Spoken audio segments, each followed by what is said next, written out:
そうですよって言われて。つって。だから俺その場面で結構勝利打ったんよ、今回。あの昇竜拳はネモさんに聞いてなければできなかった。エータ君それも知らなかったか。ゴンミ防具商人。確かに。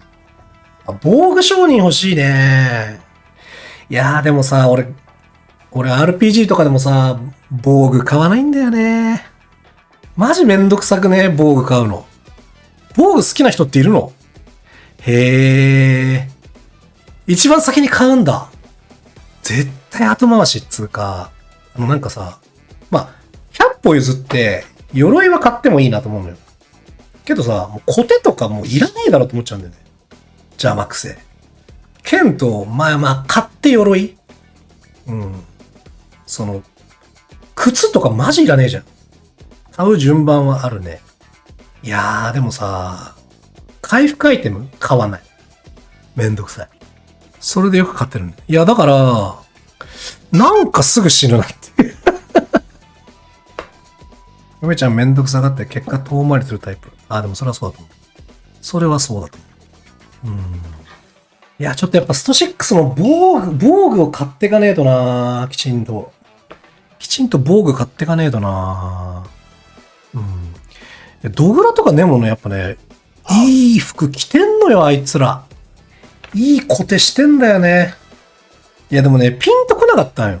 ほんと今まで。梅原さん、このコテめっちゃええっすよ、みたいな。いや、コテって、みたいな。範囲狭いじゃん、みたいな。鎧ならわかるけどさ、このコテめっちゃええっすよって言われてもさ、そんな狭いとこ守ってもしょうがないでしょ、みたいな。けど、いざ実戦だと、めっちゃ俺腕切り落とされてんだよね。こっから先スパーンいかれて。で、運が悪かったと思ってんだよね。どうしようもない。殺してくれあんな範囲狭いとこ切られるの運がなかったっしょ、みたいな。違うんだな。賢い人はちゃんとコテつけてんだな。もうね、細かい、っていうかさ、武器って一本じゃん。例えば、剣ってさ、じゃあ鋼の剣とかさ、鉄の斧とかでさ、シンプルじゃん。で、防具ってさ、すげえ多いじゃん。鎧、兜、コテ、足、みたいな。アクセサリーとかまであるじゃん。すげえめんどくせえのよ、それ。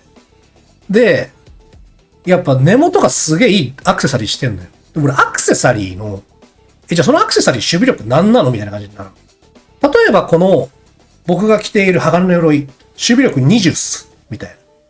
めっちゃ硬いっす。みたいな感じなんだけど、梅原さん、このアクセサリーすごいいいですよ。おすすめですよ。ってネモは言ってくるわけ。守備力何みたいな。守備力2ですね。みたいな。ゴミやんみたいな。カスいらねえじゃんみたいな。なんだけど、でもこれ、気絶耐性あるんですよねみたいな。気絶なんて俺したことねえし、みたいな。つって、ちょっと進んでって、気絶して死ぬみたいな。なんかそういうのがね、でも本当考えるの苦手なんだよね。本当に。そう、なんか備えるっていうのかな。有事に備えるっていうのかな。できなくて。そういうシンプルな強さはわかんない。守備力20。鋼の鎧。強い。買う。みたいな。高いけど買う。みたいなわかんないけど、守備力2のアクセサリーに全く興味がないわけ。気絶耐性あるんだけど。暗闇無効とかあるんだけど。暗闇なんかなったことねえし。みたいな。なってもいけるしなんならみたいな。そう。で、暗闇になって死ぬみたいな。しかもなんなら暗闇になって死んだこと気づいてないみたいな。なんか攻撃当たんねえみたいな感じなのよ。サジーさんありがとうございます。気絶させてくれるボスはどうしてきた？避けりゃいいじゃんと思ってた。これ結構ガチで。避けりゃよくねって思ってた。避けれるし、みたいな。もしくは、それ以上の火力で押し潰すっていう。でもでも実際それでよかったんですよ、昔のゲームは。正直。だってさ、ドラクエ1とかドラクエ2もさ、防具種類ねえじゃん。鋼の剣と、ね、鉄の鎧と、みたいな。だから足装備とかなかったっしょ、アクセサリー。当然。そこで止まってんだよね。だパワー VS パワーみたいな。ただね、スト4の時は、結構防御は詰めてたんだよな。なんでかっていうと、誰がどう見ても崩せないゲームだった。それ目立つものはやるんだよ。このゲームどう考えても、受け極めちゃえば、体力取られねえじゃん、みたいな。だから、スト4の受けは結構しっかりしてた。コパグラをかなり早く取り入れたし、コパグラ、セビグラ、プラセ昇竜グラとか、いろいろやってたんだけど。なんかそう、だから目立つ方に目がいっちゃうんだよな。防御力10くらいあるアクセサリーはすごくするのか。まあ一応するね。でも例えば、攻撃力2倍とか、まあ当たり前だけどね。そういうアクセサリー、まあそれは強すぎるけど、まあ、例えばなんだろう。でもね、攻撃力10アップって書いてあったら、飛びしちゃうかも。って。Tell me world. ありがとう。受けるの好きって言ってなかった。あ、受けるのは好きよ。受けるのは好きなんだけど、なんか、読みで受けるのが好きなんだよ。知識で受けるのは苦手で。そう。だから結構ね、装備はね、しょぼい装備であるけど。でも、エドの受けとか聞いて、全然知らなかったんだけど、みたいな。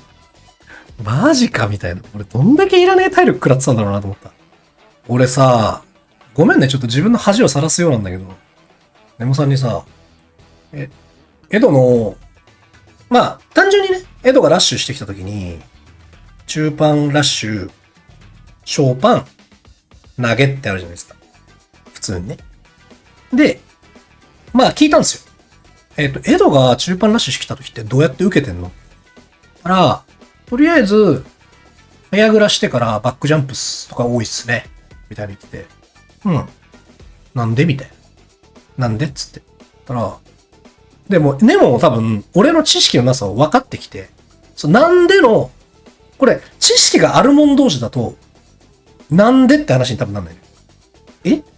強くないみたいな話で終わるの、多分。フードとネモが会話したら多分、まあ、はいはいはいか、なんか、っていう会話が、一歩先の会話ができるんだけど、ネモは、あ、この人何も知らないんだなっていう感じで、もう理解してるから。ラッシュ、中パンラッシュ小パンの後、江戸川ってシミできないから、で、そこで1踊る。1兵ですよ。あ、へえ。だから、コパコパって刻んで、シミできるようにして、タクるんですけど、コパコパまで続いちゃうと、その後のタクが弱いんで、こうジャンプしたり、シャーミ中パンで暴れたりするといいですよ、みたいな。みたいな。で、中パン、ちょっと待って、中パン小パンと、あ、だからみんなその後クラス打撃してるのつったら、そうですよ、つって。つって。で、ちょっと待って、それって、若葉シューターさん中パン、小パンラッシュの後の OD 昇竜ってめっちゃ当たりやすいんじゃないのつって。そうですよって言われて。つって。だから俺その場面で結構昇竜打ったんよ、今回。結構昇竜打ったの、わかる？覚えてる？あの昇竜拳はネモさんに聞いてなければできなかった。っていうのは、言ったように、あそこ昇竜めちゃくちゃ、てかなんなら、中パンキャンセルラッシュ、小パンの後に、昇竜拳を食らわない選択肢を山は多分一回も取ってないと思う。俺が打ってないっていうだけで、昇竜自体は多分全ぐらいの選択肢だった。バックステにしろ、打撃にしろ、投げにしろ。だからめっちゃ強いポイントないよね。そう。マジで知らなくて。布綺麗でしたわ。着てる服。おぎ攻めの時は山めっちゃ昇竜警戒してるけど。あ、そう。そんなとこで打つかよ、危ねえな。打つとしたら中パン、ラッシュ、小パンの後だろう。遅れてる。いやでもそれマジ最近知ったんですよ。なんなら一昨日ぐらいに知ったんですよ。いやでもマジで受け方、多分他にも超、知らないことあるだろうから、もう細かく聞いていくし、細かく調べていこう。